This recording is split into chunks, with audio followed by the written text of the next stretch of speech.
Muy bien. Voy a comenzar con una breve declaración. Bienvenidos una vez más. Un gusto verlos.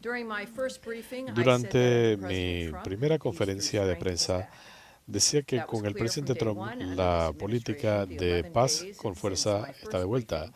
Lo he dicho desde el comienzo y lo que ha ocurrido de entonces para acá lo demuestra.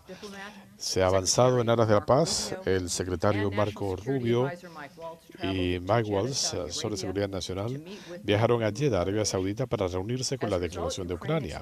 Como resultado, Ucrania expresó su preparación para aceptar una propuesta de Estados Unidos para un cese al fuego por 30 días en el conflicto Rusia-Ucrania.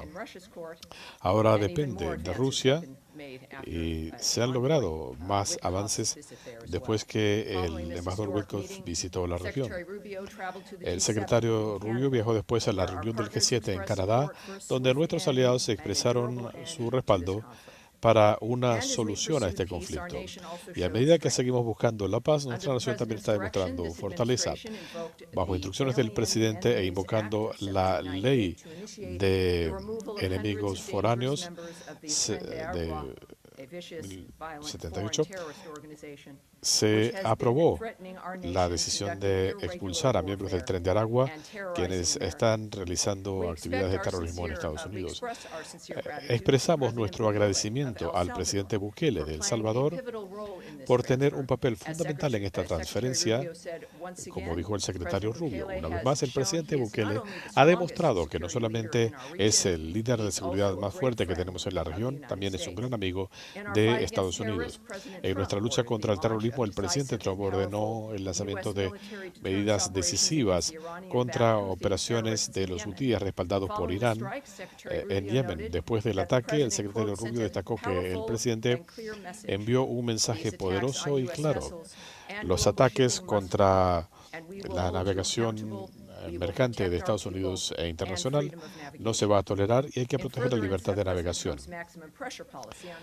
Continuando con esta política de máxima presión sobre el régimen de Irán, el Departamento de Estado anunció la semana pasada sanciones contra el Ministerio de Petróleo de Irán y la flota fantasma que facilita la venta irregular de petróleo iraní para frenar la generación de recursos para el régimen iraní que se utiliza para alimentar conflictos en el Oriente Medio y a sus aliados terroristas. El Departamento de Estado también va a revocar las visas de extranjeros que hayan apoyado a Hamas y que hayan protagonizado acciones de vandalismo, antisemitismo y destrucción en universidades de Estados Unidos, como dijo el secretario Rubio el 6 de marzo. Quienes apoyan a organizaciones designadas como terroristas, incluyendo Hamas, que amenacen la seguridad nacional, se van a actuar las autoridades del Departamento de Estado, indicando que una persona que tenga una visa puede ser declarada inelegible o inadmisible bajo las leyes de los Estados Unidos. Lo fundamental es esto: el secretario Rubio y el Departamento de Estado quieren seguir promoviendo los intereses nacionales de Estados Unidos. Paz con fortaleza. La política está de vuelta. Lo veo en sus caras. Tenemos múltiples temas que tratar, pero es un placer estar de vuelta después de una pausa de 10 días. Pero comenzamos nuevamente con Natalie. Gracias. Tengo tres preguntas, pero por el bien de mis colegas voy a bajarlo dos preguntas breves. En cuanto al embajador de Sudáfrica, declarado persona no grata el viernes, Sudáfrica se molestó de haberse enterado de la decisión a través de una publicación en X. Y entiendo que hubo una reunión donde se dio una nota diplomática formal. ¿Qué día fue esto? El mismo día del anuncio. Después que el secretario Rubio tomó la decisión, nuestros diplomáticos de alto nivel citaron al personal de la Embajada de Sudáfrica para una reunión personal en el Departamento de Estado. Allí se dio la notificación formal de la declaración del embajador Rasul como persona no grata y listo. Y entiendo que sus privilegios e inmunidades expiran hoy y tiene que partir antes del viernes. Sí, durante los últimos 3 días ha seguido gozando de privilegios diplomáticos, pero esos expiraron hoy. Y técnicamente tiene una semana después de la notificación. Eso expira el viernes, tiene que estar fuera del país. Y mi segunda pregunta, algo que usted mencionaba antes, sobre la ley de enemigos extranjeros, como usted sabe, hay varios criterios que se tienen que satisfacer para invocar esta ley. Uno, que haya una declaración de guerra con el país de donde vienen estas fuerzas, o dos, que la invasión o incursión, o como lo quieran llamar, haya sido orquestada o producto de la influencia de un Estado soberano. Estados Unidos considera ahora que Nicolás Maduro es el jefe de Estado legítimo de Venezuela y segundo, si ese fuera el caso o no, Maduro y Venezuela están ahora cubiertos bajo esta ley. Antes de venir para acá, mi colega Caroline Leavitt habló extensamente de esto. Este es un tema que está en manos de la Casa Blanca. Pero aparte de eso, de remitirlo nuevamente a la Casa Blanca y al Departamento de Seguridad Nacional, esto está en litigio y yo no voy a ponerme a especular sobre lo que esto significa. La Casa Blanca ha sido muy transparente. Caroline fue muy clara esta tarde al hablar de cuál es su perspectiva. Ciertamente piensan que esto es algo que van a defender en la Corte y es algo importante para el bien de los estadounidenses. Lo que está haciendo el Ejecutivo y el presidente Trump es en interés de los Estados Unidos. Y es por eso que fue elegido. La gente se siente alentada por las medidas que se están tomando. Ya veremos qué sucede en los tribunales. Hay una tercera parte. No, quisiera una respuesta a mi primera pregunta. Estados Unidos considera a Nicolás Maduro presidente legítimo de Venezuela. No voy a discutir nuevamente un tema que depende del secretario de la Casa Blanca. En base a esa misma dinámica, Andrea Mitchell, por favor.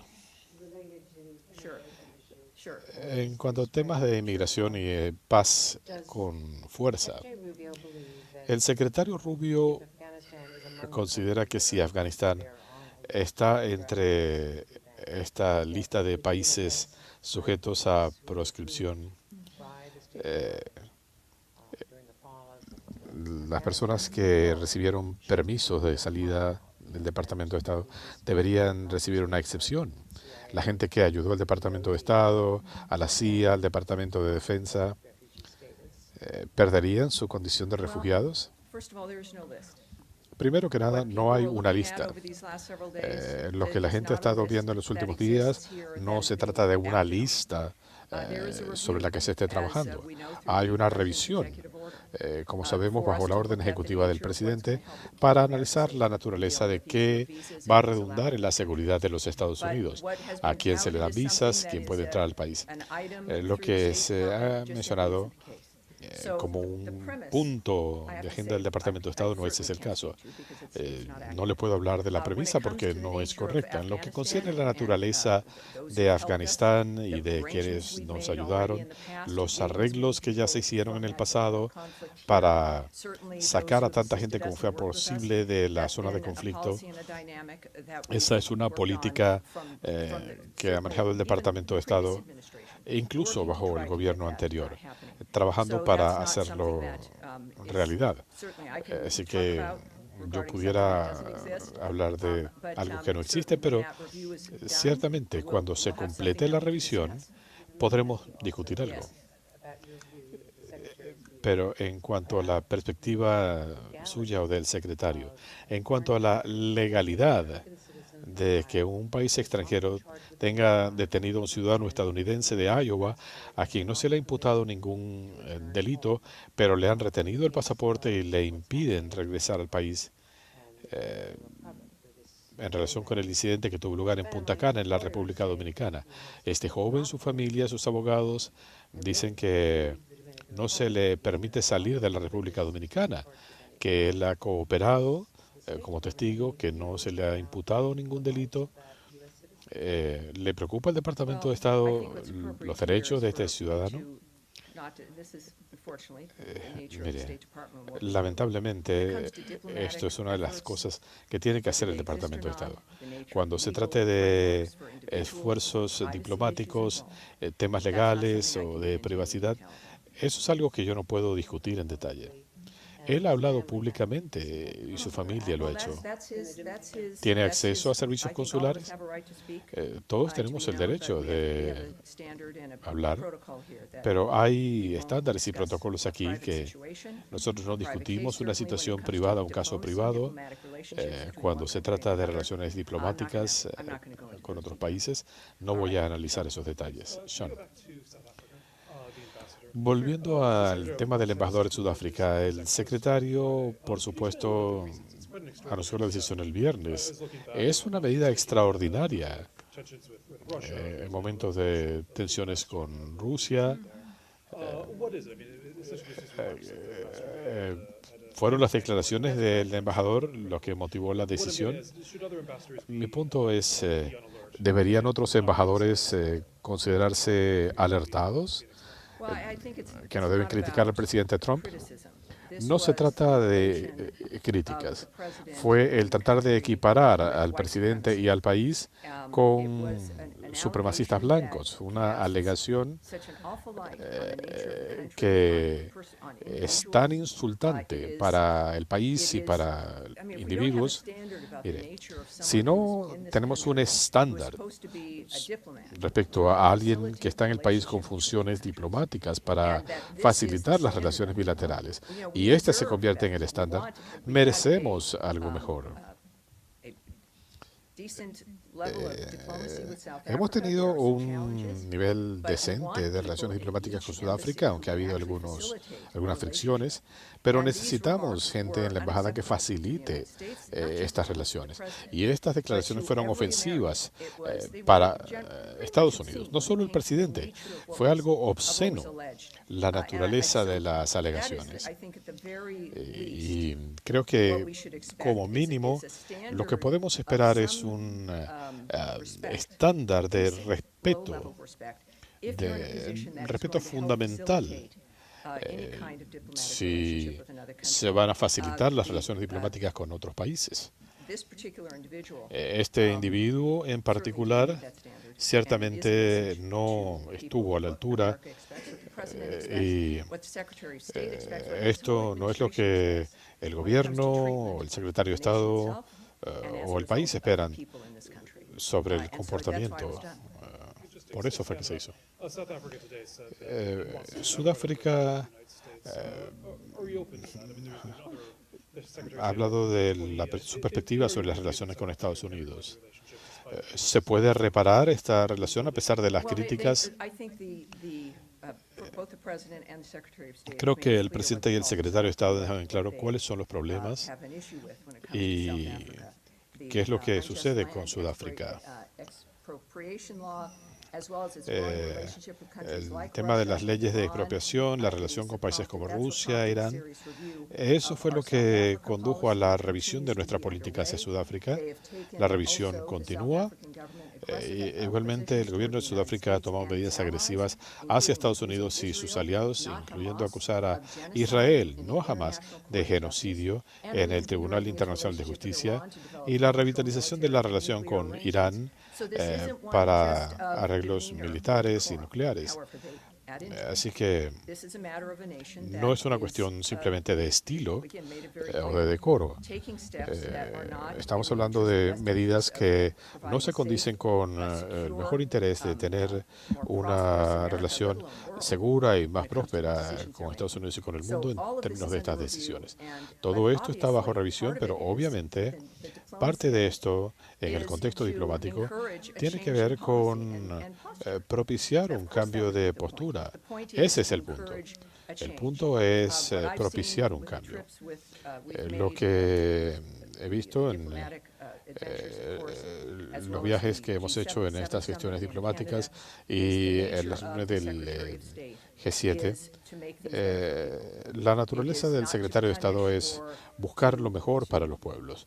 No se trata de castigar a pueblos o países, se trata de inducir cambios de políticas y crear ambientes más propicios para todos. Y yo lo he visto en acción y ese es el caso con Sudáfrica también. Nadia. En cuanto a Yemen, primero, ¿cuál es la estrategia de Estados Unidos respecto a Yemen? ¿Quieren degradar la capacidad de los hutíes para que no sean una amenaza para los intereses de Estados Unidos o destruirlos por completo? Porque hay declaraciones conflictivas diciendo que no van a interferir con el conflicto civil en Yemen. Lo que hemos visto en el pasado con relación a los hutíes es que había una política de toma y daca. Si los hutíes atacaban buques mercantes o de la Armada, se lanzaba un ataque de represalia. Ahora tenemos un cambio de paradigma. Ahora de lo que se trata es de poner fin a los asaltos contra el tráfico marítimo en el área. Ha habido 174 ataques contra embarcaciones de bandera estadounidense, un número extraordinario de ataques. Y esta es una situación que no se puede simplemente paliar, se tiene que detener. Así que el mensaje para los hutíes es que esto va a parar cuando dejen de atacar la navegación militar o mercante en la región. Así que es un asunto marítimo y la idea es cambiar la posición de los hutíes y la dinámica con Irán.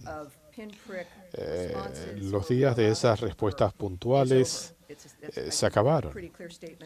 Creo que es una declaración muy clara del gobierno en general.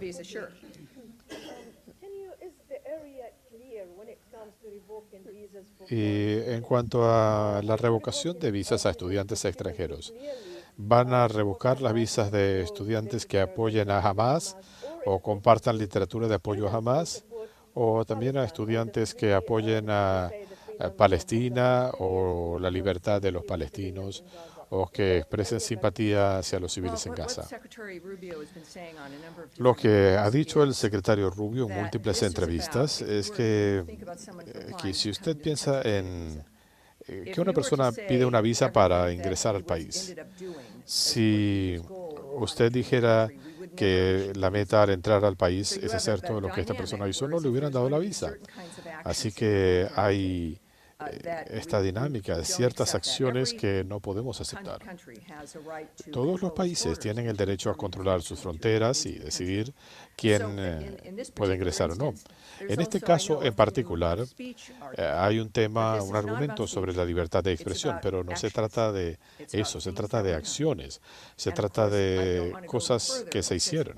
No quiero ahondar más porque esto está en tribunales. Estados Unidos tiene el mejor sistema de tribunales del mundo y ciertamente esto tendrá que ser litigado, pero las medidas tomadas y las decisiones tomadas no son por el contenido, sino por acciones que tuvieron lugar, en este caso en particular.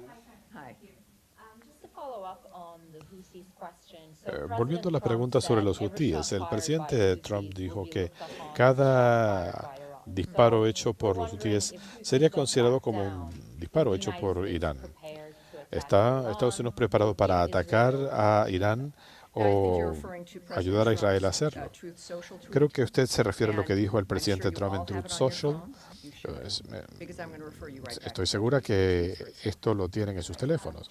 Los remito a ese mensaje porque habla por sí mismo. En cuanto a la voz de los Estados Unidos de América y Radio Free Asia, han publicado extensamente sobre la situación de la comunidad uigur. Y este es un tema que es muy importante para el secretario de Estado. La semana pasada le impuso sanciones a funcionarios tailandeses por la deportación de uigures a China. eh, siguen apoyando la decisión con el cierre de esta entidad. Si se refiere a la BOA o a otras entidades, se han tomado medidas bajo razones presupuestarias. Lo que le puedo decir es que con todo lo que está ocurriendo en estos cambios, es una situación fluida y estoy ansiosa por ver el desenlace, igual que todos ustedes.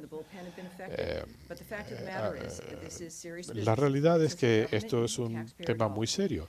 Se trata de la utilización del dinero de los contribuyentes. Así que esto, yo creo que Kari Lake, como saben, esencialmente la encargada acá, es alguien que los estadounidenses conocen y respetan. En este momento es una situación fluida. Tendremos más detalles más adelante. En cuanto a Yemen y su evaluación de las bajas civiles, ¿cuál es su evaluación a este respecto? ¿Sobre las bajas civiles? Mire, nadie quiere eso bajo ninguna circunstancia. Esto es algo terrible. Al mismo tiempo, los hutíes son piratas que han secuestrado a un país y han estado amenazando la navegación en la región. Así que cuando pensamos en esta dinámica, ciertamente Estados Unidos quiere evitar estas situaciones, pero estamos ahora en una posición en que esto se ha hecho intolerable. La posición de Estados Unidos en este sentido es que es una situación lamentable en el contexto de una guerra, pero por supuesto que lo deploramos. Deploramos la pérdida de vidas. Eso es lo fundamental. Todo lo que ha estado haciendo el gobierno de Trump, el secretario Rubio, es buscar la paz, acabar con las matanzas, acabar con el caos en algunas regiones, asegurar, especialmente en el caso de Ucrania y de Rusia, que en todos los lugares de conflicto, que la gente pueda seguir con vida. Esto puede ser imperfecto. El resultado no siempre es el ideal, pero el presidente y el secretario de Estado han dejado en claro que si algo va a caracterizar este proceso es luchar por la paz y acabar con este caos que ha causado estragos en vidas yemenitas y demasiadas vidas alrededor del mundo. En cuanto al tema de los palestinos, una pregunta sobre Gaza. No se ha permitido el ingreso de asistencia desde el 2 de marzo. La situación allí es desesperada. ¿Están ustedes preocupados por esto? Especialmente ahora que se avecina el Ramadán.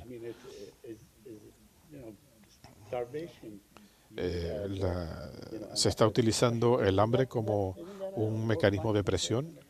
¿No es eso un crimen de guerra?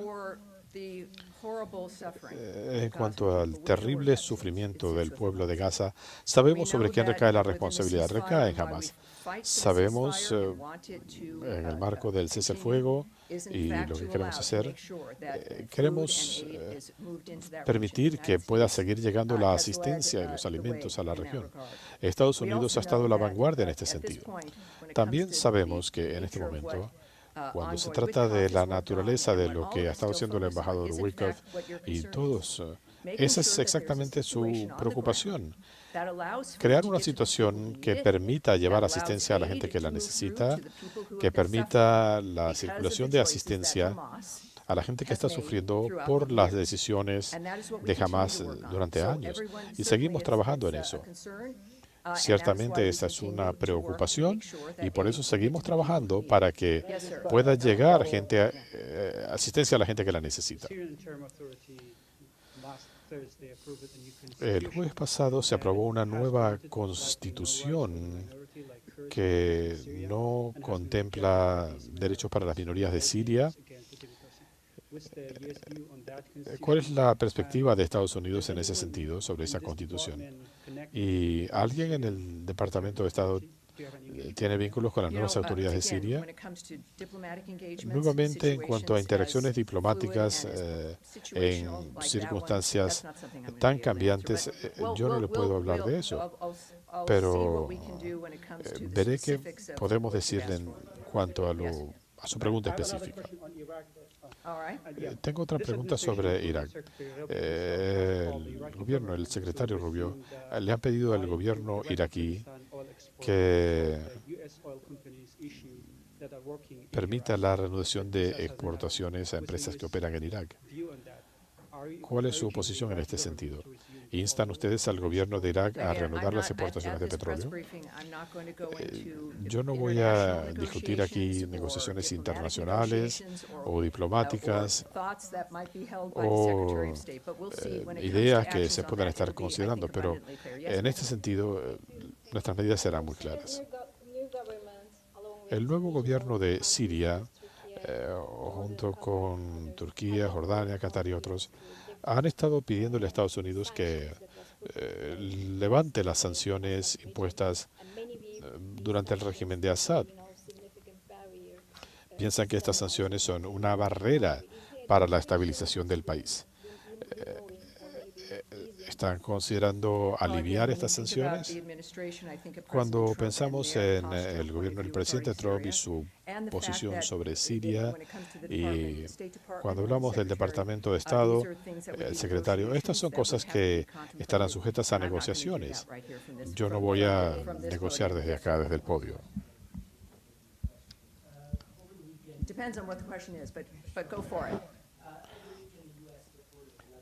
Durante el fin de semana se deportó a un médico libanés de la Universidad de Brown.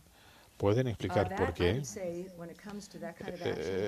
En cuanto a estas medidas, esto es de la competencia del Departamento de Seguridad Nacional. Y en cuanto a la violencia en la ribera occidental, ¿hay alguna preocupación del Departamento de Estado sobre lo que estamos viendo en cuanto a las acciones israelíes en Jenin? La posición de Estados Unidos y el Departamento de Estado es que seguimos apoyando a Israel. Israel ha expresado preocupaciones de seguridad y ha actuado al respecto. Apoyamos esas decisiones y lo que han decidido hacer los israelíes en ese sentido. En cuanto al sureste de Asia, el presidente Trump ha expresado preocupación sobre ataques contra la población hindú en Bangladesh. ¿Cuál es su evaluación de la situación de la comunidad hindú en Bangladesh?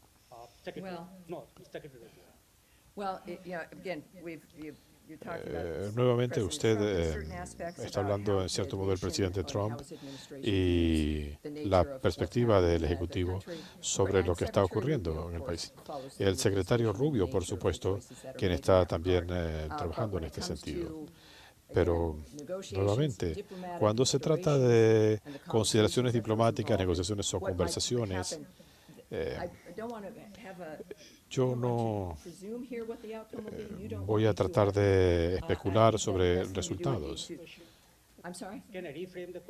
¿Puedo replantear la pregunta? No, permítame.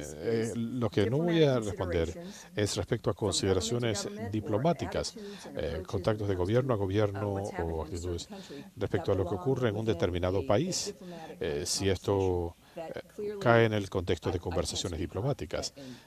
Yo ciertamente no puedo hablar de esto o hacer hipótesis.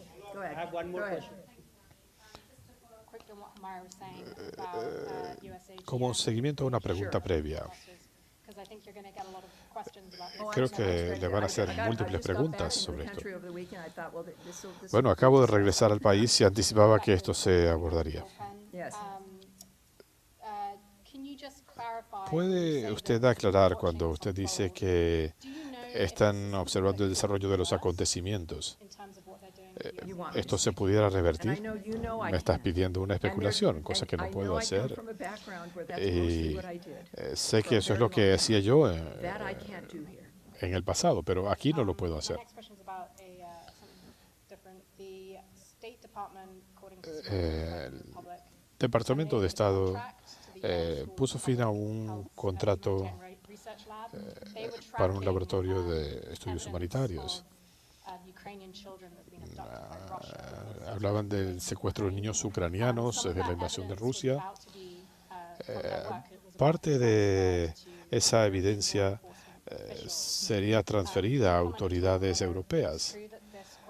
¿Es cierto que esta subvención se le puso fin? Yo no lo puedo confirmar, pero obviamente voy a consultar y le voy a pedir una respuesta sobre esto. Volviendo al tema de Radio Europa Libre,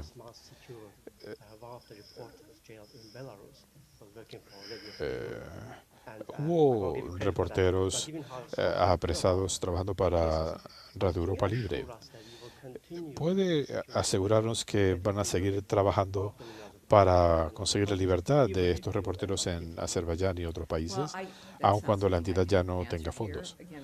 Es algo que yo no le puedo responder desde aquí en cuanto a las decisiones que se tomen, pero lo que le puedo decir es que este país desde el comienzo se ha asegurado que haya pluralidad de voces. Y eso es algo que llena de orgullo a este país. Y esto cae en el marco de lo que nos importa. Al mismo tiempo, creo que no hay nada que tenga que darnos vergüenza. Estados Unidos quiere seguir siendo un país próspero, fuerte y seguro para poder seguir brindando asistencia foránea, abriendo espacios para otras voces. Eso es parte de la democracia y uno quiere que todas las naciones tengan ese tipo de compromiso. Pero ese es un compromiso que se mantiene, es esencial para este país y eso no va a terminar. Algunas cosas pueden cambiar, los métodos, pero no el compromiso. Y creo que hemos hecho un buen trabajo en ese sentido y deberíamos sentirnos orgullosos. Well, I've clearly lost the bucket of issues here as we've gone from a few things back, but go ahead. Yeah. Hemos tocado múltiples temas aquí. Un grupo internacional que está investigando crímenes de Rusia. ¿Cuál es la estrategia en este sentido? Miren, vamos a analizar múltiples cosas. No estoy familiarizada con la naturaleza del punto.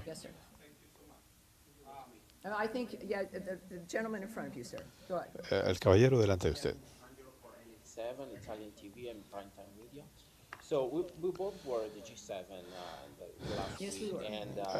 Ambos estuvimos en el G7 la semana pasada y el foco era Ucrania.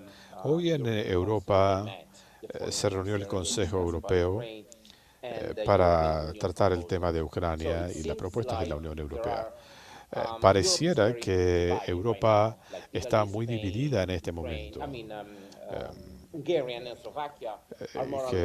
Eslovaquia y otros países parecen estar más cerca de la propuesta de Trump o el plan de Trump. Otros más izquierdistas tienen una perspectiva diferente. En el Departamento de Estado, ¿cómo van a interactuar con los europeos de aquí en más? ¿Van a irse con el plan de Trump o el plan de Europa? Vamos a seguir la línea trazada por Marco Rubio, hablar con todos, plantear nuevas ideas, discutir el mérito de las ideas. Eso fue lo que vimos en el 7. Lo que vimos allí es que había gente con puntos de vista divergentes, en algunos casos con profundas diferencias, pero hubo decisiones importantes de que vamos a enfocarnos en lo que tenemos en común y en la importancia del encuentro mismo. Hay mucha gente que quizá preferiría que nos dejáramos llevar por las discrepancias, pero lo que ha hecho el secretario Rubio es notable. En diferentes ambientes. Cuando se ha hablado de negociaciones entre países, de tratar de ponerle fin a una guerra, en encuentros ministeriales, donde hay la intención de trabajar en conjunto. Yo is that it's estuve been allí. his voice. And I'm proud as an American that it happened Como to be estadounidense me the siento Secretary of orgullosa State. que haya It's sido his el voice secretario de that Estado de has los Estados brought Unidos conversations together, cuya that has voz brought groups of people ha together. abierto espacios And para we estas know this conversaciones. is why you need a State Y Department and why you need por eso diplomats, se because necesitan everybody's going to diplomáticos y have el different Departamento de ideas. Estado, Everybody's going to porque think there's todo a el better mundo way, puede and tener we all ideas have diferentes. investments in the nature of the outcome. Todos America tenemos interés is en the el strongest resultado. country in the world for a Estados reason. Unidos All the es combinations el we país do más fuerte del mundo most por una razón, because we are a nation of especialmente merit porque somos and una nación arguments and de speech méritos, and de the ability for argumentos, people to be de heard, intercambio de and ideas donde la for gente all of puede us to ser have an open escuchada mind. That y is podemos what Marco tener Rubio mente brings to abierta. this debate, Eso especially es in lo Europe que where there are Marco Rubio está disagreements. aportando a este We debate, will, especialmente and en he Europa. expects to, win people over based on the Vamos merits a of the arguments that we can persuadir make if we can. a And I'm going to otros leave en it base there. And I'll see a you nuestros Wednesday and planteamientos. Friday this week if you can get it Los out. veo el There'll be more to miércoles talk y el about. viernes. Thank you, Tendremos everyone. más I de qué appreciate hablar. it. Gracias a todos.